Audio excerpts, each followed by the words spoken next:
ছোট ছোট বাচ্চা এখন কোন জায়গায় নিরাপদ? স্কুল, মাদ্রাসায়? কোনো জায়গায় না।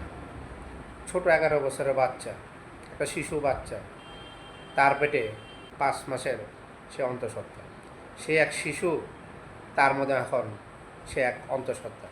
ভিডিওটা করেছে যে মা তোমার সাথে মানে খারাপ কাজটা কে করেছে।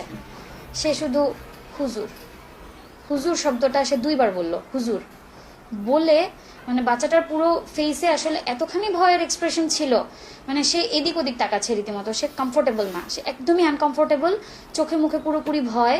এবং সে আসলে আমাদের দেশে যদি এটার সঠিক বিচার হতো, যদি এই ধর্ষকের প্রকাশ্য যদি বিচার করা হতো, তাহলে সব যে ধর্ষকের এগুলি সেটি নিষ্পত্তি হতো। আসলে আমাদের দেশে কোনো বিচার তেমন কার্যকর হইতেছে না। যদি এই দেশের মধ্যে ওরকম উত্তম বিচার যদি হইতো, এই যে ধর্ষণের যে এগুলি অনেকাংশে কমে আসতো। যদি ভিডিওটা ভালো লাগে অবশ্যই বেশি বেশি করে অন্যকে দেখার সুযোগ করে দেবেন।